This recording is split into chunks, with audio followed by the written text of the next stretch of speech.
Welcome everyone. We are here with another webinar series. This one is about unhealthy relationships and this is geared more towards grades 4 through 6. The facilitators here today, I'll start with myself as a brief introduction. My name is Alicia Fisher. I'm the Prevention Education Supervisor with the Kawartha Sexual Assault Center. And then I have the fabulous Leanne. I'm Leanne Reed. I'm with Cornerstone Family Violence Prevention Center. I am the Child and Youth Community Counselor here. Amazing. Let's get this launched here. Perfect. So today we're going to be talking about relationships. And as I said, this is geared more towards grades 4 to 6. So as an overview of what we're going to be discussing today, so Leanne and I are going to talk about what each of our agencies are and what kind of supports we provide. We're then going to go into talking about what is a relationship, what kind of relationships do we have in our lives, and the good and bad relationships, how they make us feel, what are some signs, and then talking about our boundaries and why those are important. And then we're going to have a conversation about peer pressure and how that pressure to be in relationships can really can impact us. And then we're going to talk about different supports in our lives and who we can reach out to if we want to talk about relationships. So starting off with the Kawartha Sexual Assault Center, we are located in Peterborough. And we serve the catchment areas of Kawartha Lakes, Haliburton, and Northumberland. So we support all individuals who are impacted by sexual and gender-based violence. So we offer individual counseling and group counseling, and that group counseling can look anything like journaling and expressive arts through to more psychoeducational programs about how trauma impacts the mind. We also offer support not only for the people who have experienced sexual and gender-based violence, but also their supporters, so their family members and educators as well. We also provide accompaniment, advocacy, and peer support. So if you're looking, if you're a survivor and you're looking for someone to join you at the hospital, to support you if you are choosing to report, if you're going and accessing court services, we can provide those supports. And then the peer support side is it's not like, it's similar to counseling, but it's more talking one-on-one with a peer about our experiences. We also offer public education, so kind of like this, where we go around to schools and communities, as well as athletics and spaces like that, and talk about all these kind of wonderful topics. And then we have our mending program, Engaging Men in Ending Gender-Based Violence, and that is led by Lucas, that is on the screen. We also offer 3 lines of 24/7 crisis support, which can be over text, phone, web chat, and we'll show more of that at the end. There's also another support service that is in the same building actually as KSAC, and that is Nich Quinidad Anishinaabe Quewog Service Circle. And so this is a non-for-profit organization developed at healing services for individuals who have been abused or being abused or at risk of being abused. So the whole purpose of this agency is offering Indigenous support with a blend of Western medicines as well as traditional healing practices. And this is for the whole family. So they do Healthy Babies program, Healthy Children, housing support, youth services, counseling, as well as cultural training.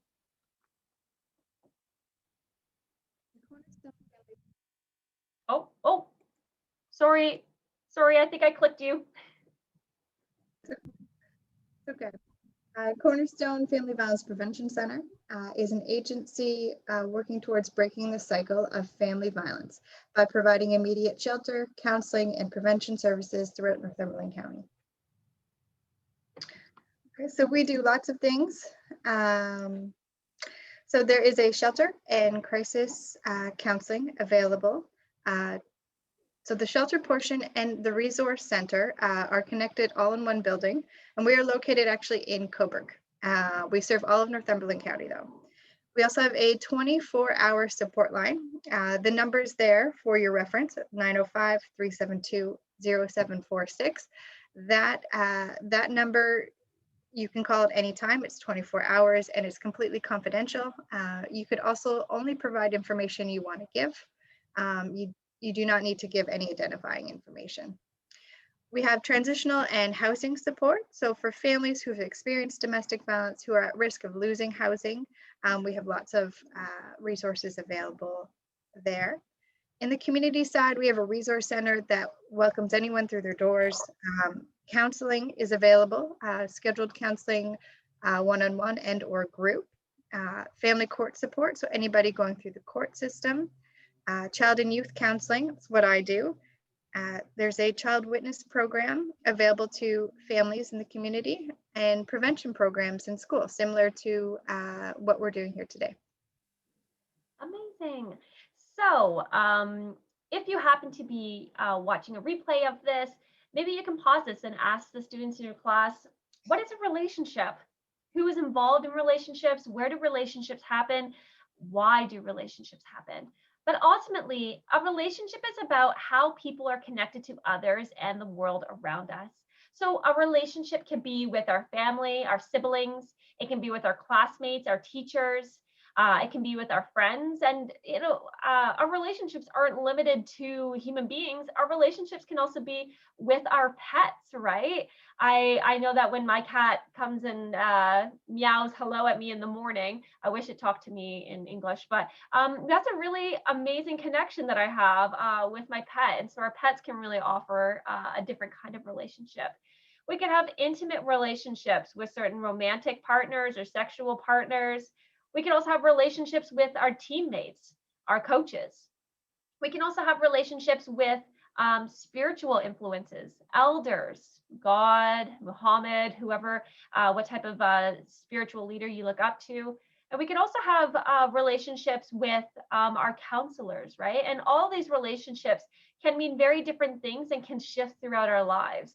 I know that as we're heading into grades 4 and 6, maybe we're valuing our friendships more than relationships with our pets. Actually, no, our relationships with our pets will always be number one. But maybe sometimes that's kind of shifting, or maybe moving away from certain classmates and developing different types of relationships with friends in other classes, right? So all of these relationships can be dynamic and can shift throughout time. And so this is kind of a cute video. Now, I went to put the subtitles on with this class, but because some of the children in this speak kind of softly, it's hard to pick up. But this is available on YouTube if you like to watch it, and we'll watch it together. I'll put the subtitles on, but they don't really work that well. Oh, if I can play. Here we go.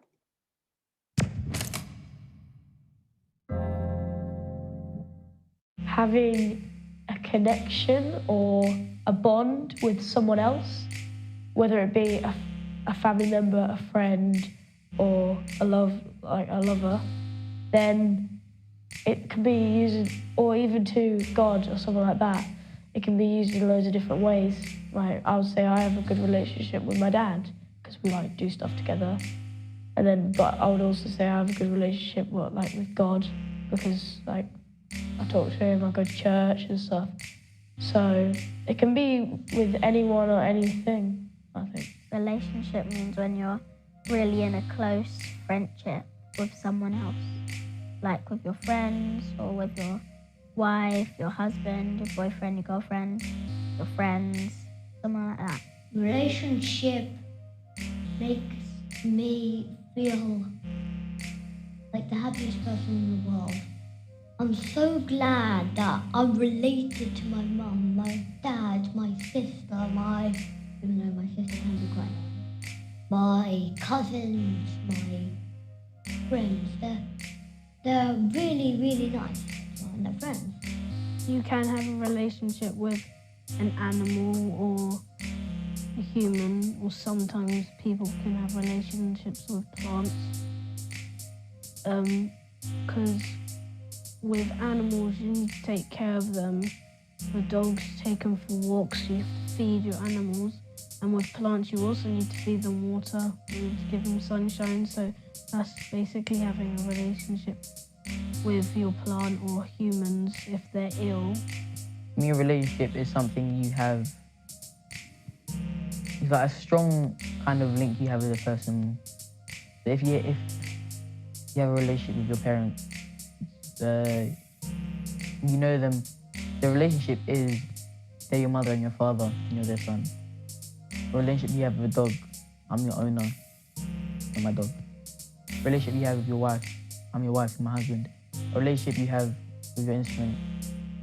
You're the instrument, I'm the owner. Yeah. Sometimes in your life, maybe your friends, you can get into a really big argument. And with my friends, they just completely forget about it when the day's over. They're just like, one day you're arguing your head off, and the next day you're just like, yeah, high five. And that's a good thing, definitely a good thing. Friendship, where it means close relationship. Even though you do break up with them sometimes, you always get back together because that's how close you are. And family, you can't really break up with them, so you're always with them. So that's what the relationship I've been in. Sometimes when you're angry with somebody, maybe you think, oh, I hate you, or oh, I never want to be with you. But that's not true, because you're just angry with them, so you think, bad thought, I know I do that. And it's really, really bad. And it's just really horrible. And relationships, so you can never stop them, and it helps you so much if you're related. That's what relationship is to me. All right. So a lot of different things with relationships. And I think kind of what that last individual was talking about is how our relationships change and shift over time. And sometimes relationships can make us feel really good, and sometimes relationships don't make us feel as good. But there's a really important difference that we're going to parse out now. Is a difference between, there we go, okay, perfect. Is a difference between unhealthy versus healthy relationships. And that, sometimes even in healthy relationships, we may not feel as good, but we need to understand where that line is for when they become unhealthy. So we're going to talk about some signs and feelings and boundaries around that. Leanne, you might have to unmute yourself. Perfect. So in healthy relationships, people can feel safe, respected, and accepted for who they are. So we're going to go over some signs of a healthy relationship. Okay. So being yourself. This means that you feel comfortable around the person to be yourself. You're not trying to be another person. You're not trying to fit in. You're just simply yourself. Honesty. You feel comfortable talking about things in the relationship, including problems or concerns. Perhaps if you set a boundary, you feel comfortable talking about that boundary that you're setting. Like, I don't want to talk about this, or I don't want to do that. So you feel comfortable having those conversations. Good communication, again, having those conversations. You discuss things that are important to you or your relationship. You ask each other what you're thinking and feeling, and you listen to each other. And respect, you treat others how you would like to be treated. So you're giving and you are taking respect from the other person. It's also important to treat yourself with respect and to say no to things that make you uncomfortable or that you just don't want to do. Mm-hmm. We have feeling safe. So if you feel threatened in any way, you're not in a healthy relationship. Feeling safe is both an emotional and a physical aspect. It's important to know that healthy relationships, people won't try to hurt your feelings or your body. Trust. So trust is about being able to count on someone. It's about believing that someone will be honest with you and follow through on their promises. When you trust someone, you know that they'll support you and look out for you. You have each other's best interest at heart. And equality keeps relationships safe and fair. So being equal in a relationship means sharing the power, not bossing each other around or not telling each other what to do. All right, so before moving on to unhealthy relationships, I think it's important to talk about the feelings associated with healthy relationships. So what does it feel like to be in a healthy relationship? So oftentimes it feels good. Your body's telling you that things are okay. You don't have a gut reaction.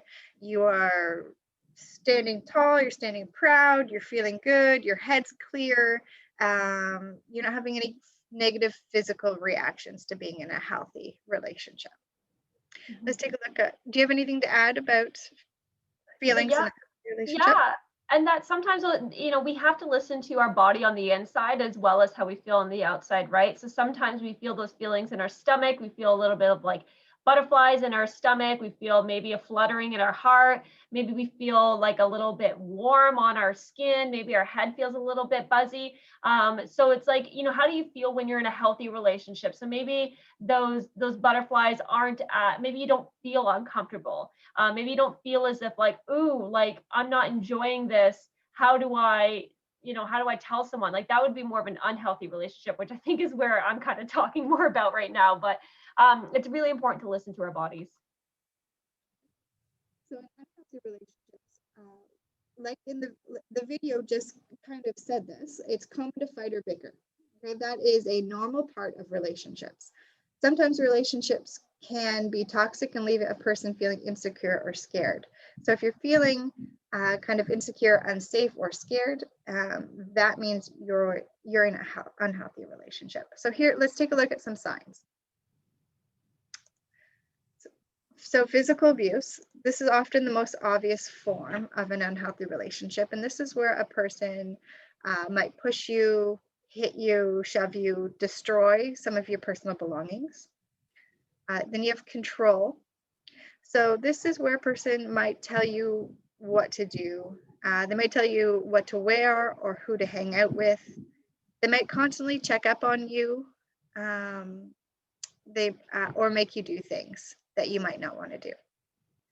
Humiliation, this is where they call you names. They can put you down or make you feel really bad in front of other people. They might call you out in the middle of a class, or if there's a group of people standing outside at recess or break, they might make a scene and try to make you feel bad in front of other people. Pressure, they might push you to do things you don't want to do or aren't ready for.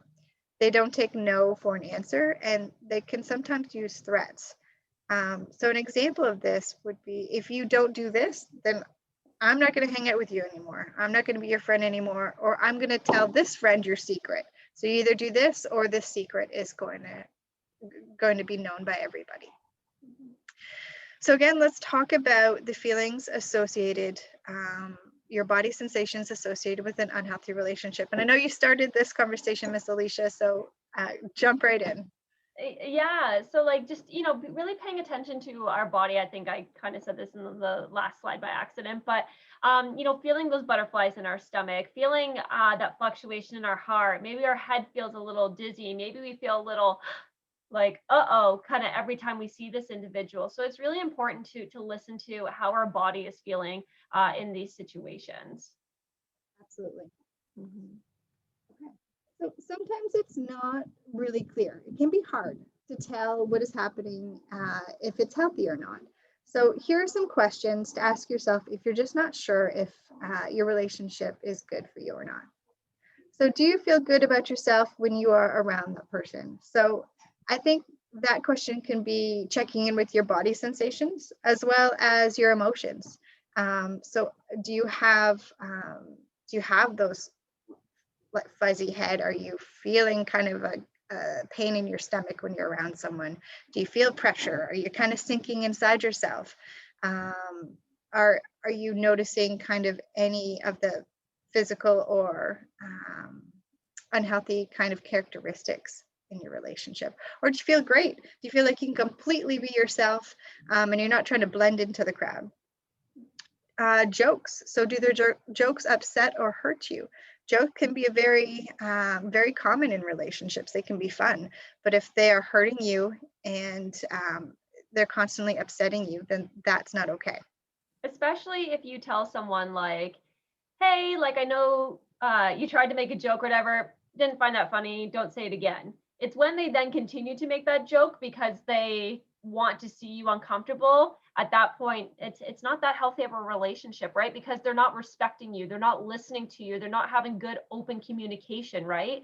And so it's not only about respecting the other person, it's also about respecting yourself and saying, okay, is being in someone with someone who's going to be being in a relationship with someone who's going to continue to make fun of me and make me feel bad, is that really worth it for me? And that's a really big question to ask. Absolutely. Do they treat you differently when around certain people? So are they only hanging out with you or talking to you if you're by yourself versus with a group? Are you only doing things they want to do? So again, is this the control piece, or being bossy in a relationship? Do you have a say in what you guys do? Or are you only doing what they would like to do? And do they control things, like deciding what you do, but also like where you sit, what you wear, who you talk to in the classroom? So these are good questions to ask yourself if you're not sure if the relationship you're in is healthy or not. Mm-hmm. And so sometimes we feel a pressure to be involved in maybe romantic relationships, to be in a relationship with our family, especially if our family's not making us feel good, or to hang out with certain friends, right? I know especially this is like so true in school when you feel as if that your classmates are the only people that you can kind of hang out with, and because your school's your school, right? And so you can feel really trapped and that you have to be forcing these relationships with other people that aren't making you happy. So peer pressure is when people within your social circle, so that can be friends, family, that can be your romantic partner, push you to do something or prevent you to do something that is not exactly what you wanted to do. And this peer influence can be both positive and negative, right? You could have peer influences cheering you on when you're doing track and field or doing certain sports, but you could also have peers saying you have to do this or else, right? So peer influence can be both positive and negative. And then coping well with peer influence is about getting that balance right between yourself fitting in with your group. And so it's really important to listen to yourself and go, is this something that I really want to do and want to be involved in, or do I feel as if that other people are pushing me to have to do this? It's really, really tough to deal with peer pressure, right? Because our relationships in our lives are so important. Our friendships are what make us go to school some days, right? And so wanting to fit in can feel really, really important, but know that you are also important too, right? And so seeing other people being happy with their friends or family, especially when we see that on social media, can make us almost be jealous or envious, like, oh, I wish I had a relationship like that with my family. Oh, I wish I had a relationship like that with my friends. And so that can lead to us being even uncomfortable, angry, or frustrated with ourselves, right? And so understanding now that social media piece, and that sometimes relationships and those relationships change. So we may feel not as connected to our family. We may have a family member who's not making us feel good, right? And so it's really important that we need to listen to ourselves and then reach out to people if we need any further supports or help. Sorry, Leanne, did you have anything to add to that peer pressure? I think you made a really good point about just social media. So seeing other families or friends through social media. Social media has a way of distorting our reality of what it's really like to be in a relationship. Okay, people don't post the 20 minutes before the family portrait where everybody was fighting and everybody was bickering and nobody wanted to do it. They only post the end result.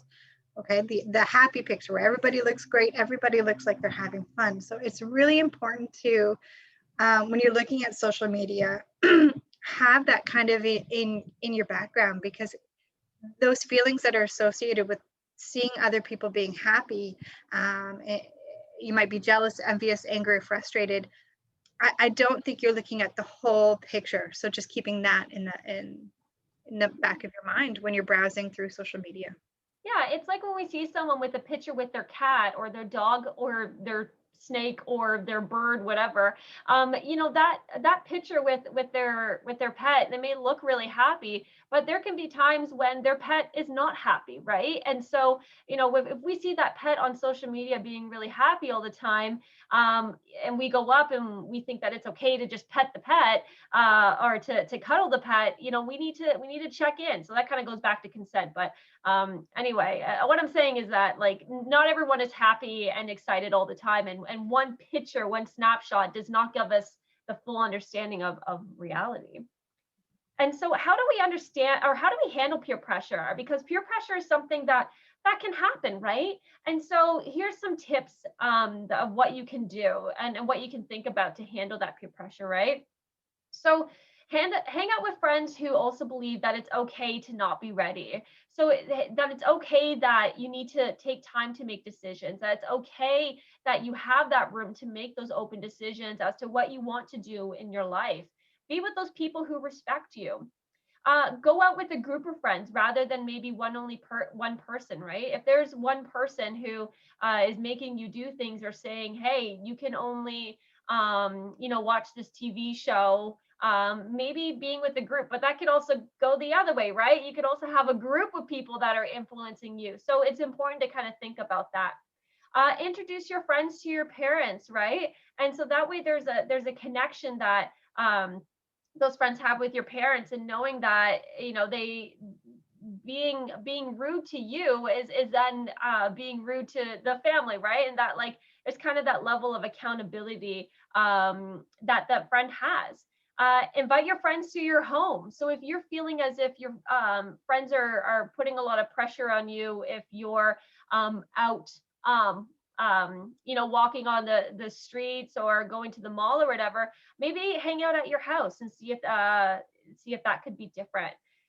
Stick up for your friends if you feel your friends are being pressured, right? So we talk about bystander intervention and the importance of that, and the importance of standing up and saying, hey, that's not okay. Maybe we could do something else.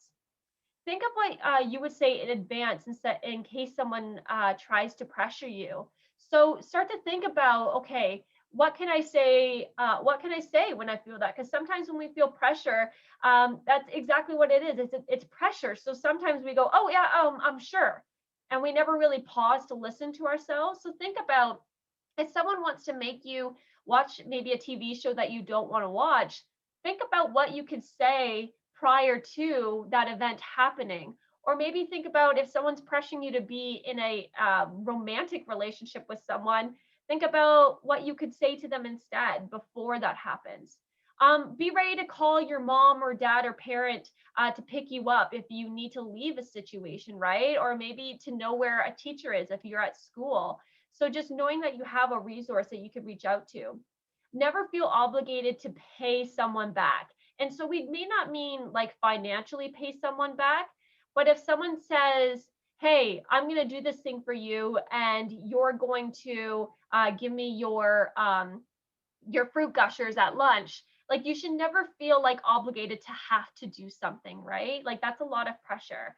And say no and mean no if that's how you feel. And that can be really hard, but it's also really important to know what's important to you. Leanne, did you have anything to add to these? No, I think you explained them very well. Okay, great. So who can you talk to about relationships, especially when they're not feeling as good? So you can look to teachers, you can look to guidance counselors, support staff in your classroom, principals. So talking to people, trusted adults in school. You can talk to your parents, maybe your siblings or your friends. Now, the things with talking to your friends and siblings is that maybe they don't have all the answers, and you know, it can feel really good to talk to someone, especially if it's supposed to be an adult that you trust, that you're not in a healthy relationship with.